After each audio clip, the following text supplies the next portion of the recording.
Continuing with our working with patterns, when you're working with shapes or items in a grouping, we're going to be thinking of turning the shape, flipping it, or sliding the shape. There are actually more technical words for that when you get a little higher in math, and I will come to those later. But this exercise now is a bit more of a bump up from what we were doing before. Pattern-wise, we've got all the same color in this. What's happening to the shape as we go along? What would be the next? We are going to keep the rectangle. That is, all three of these are rectangles. We're going to keep that, but in what orientation are we going to still put the rectangle on the page? It goes in order to get this last piece, we had to turn this one. Do you see how this one would have to turn to be upright? So our pattern was, when we started with the front one, we turned this one to be vertical. Then we turned this one to go sideways. See how it was turned? So this pattern was a turn one. Let's take a look at the trapezoids.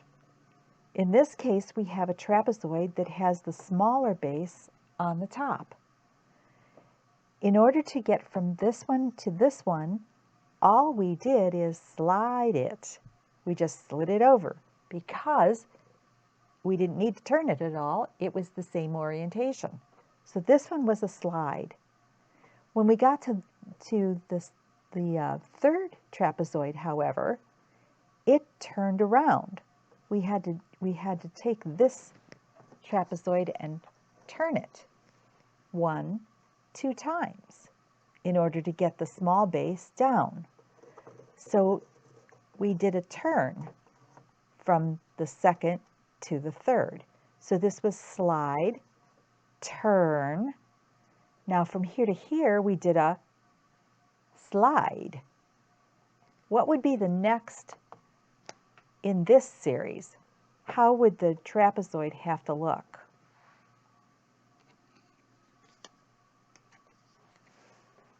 Well, we're going to be repeating our pattern. So it was slide, turn, slide, turn. In this case, we have a square, heart, rhombus, heart, square. What would come next in this pattern? There seems to be a heart between each of these. All hexagons. But we've got color this time that we're trying to decide. The color, we have 2 orange, 2 green. So our next in the series would be repeating that orange pattern. All of these were a slide, slide, slide. We did, however, change the color. In this case, we have a 1, 2, 3, 4, 5, 6, 7, 8-sided figure. That's an octagon. So we have an octagon, oval, oval, octagon, oval, oval. So we started with our octagon, and then we put a double oval, an octagon, a double oval. That was the pattern for this row. What's different? Well, we have a different color. We have different shapes. It seems like we have an octagon and a pentagon, an octagon and a pentagon, an octagon. So perhaps we would need a pentagon. But take a look at the way the pentagons are oriented. Here we have the peak up in this case, the roof peak. Here the roof peak is down. So the roof peak on this pentagon would need to point up, upward. Not all the patterns are terrifically obvious. you're going to be thinking in the relationship of the items to each other. And they relate as opposites, in size, in categories, in associations, in the sequence, the characteristics of that pentagon.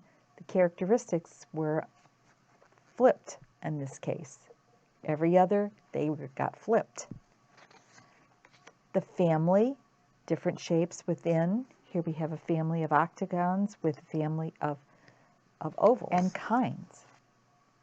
So when you're thinking about these patterns, you're going to be thinking about the relationship of the items to each other and whether they're turned or flipped or whether you just slide them.